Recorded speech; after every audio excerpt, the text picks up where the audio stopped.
What sweet spot? According to the NFL Network's Daniel Jeremiah, 49ers tight end George Kittle doesn't necessarily need to meet the 49ers halfway in their contract negotiations or find a sweet spot between his demand and the team's offer, as general manager John Lynch said he and Kittle would come to. No, Kittle can hold firm because he's worth close to $20 million per season, according to Jeremiah. Here's what Jeremiah said.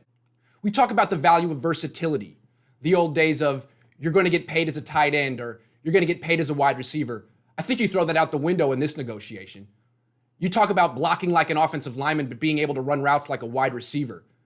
You look at those markets. For the offensive line, it's $16 million to $18 million at the top end. For wide receivers, it's $18 million to $22 million at the top end.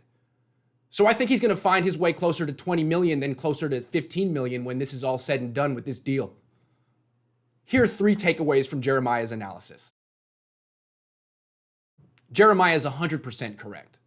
Kittle is more of a wide receiver, offensive tackle hybrid than a mere tight end. Since 2018, Kittle has 2,430 receiving yards, more than all but 4 wide receivers in the NFL during that time. More than Cowboys wide receiver Amari Cooper, who makes $20 million per season, meaning Kittle could ask for $21 million per season. Kittle also blocks like an offensive tackle. When he was on the field last season, the 49ers averaged 5 yards per carry and scored 20 rushing touchdowns.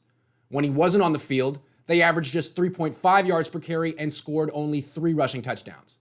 Kittle is the 49ers' most valuable player and absolutely deserves to earn more than Dee Ford and Eric Armstead, each of whom makes $17 million per season. The 49ers have leverage, but why would they want to use it? Instead of giving Kittle what he's worth, the 49ers can force him to play out the final season of his rookie contract, which will pay him $2.1 million in 2020.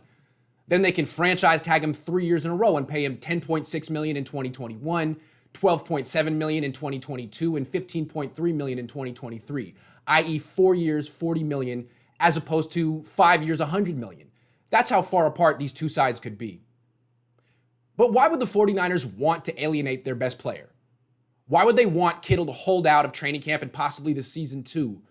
Why would they want to create bad blood between themselves and the leader of the locker room, someone other players look up to?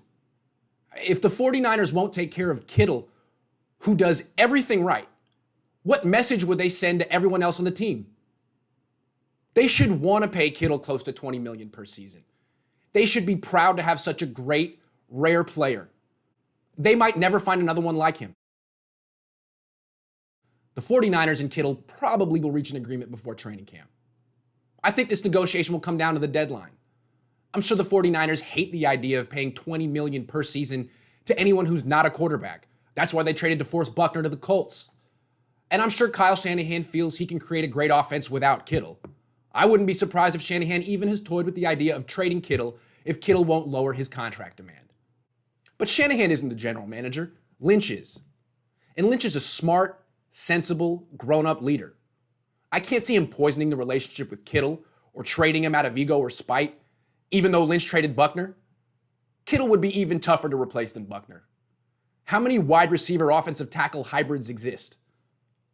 Lynch can drag his feet for now, but when training camp begins, I expect he'll give Kittle an extension worth $19 million or $20 million per season, and everyone on the 49ers will rejoice.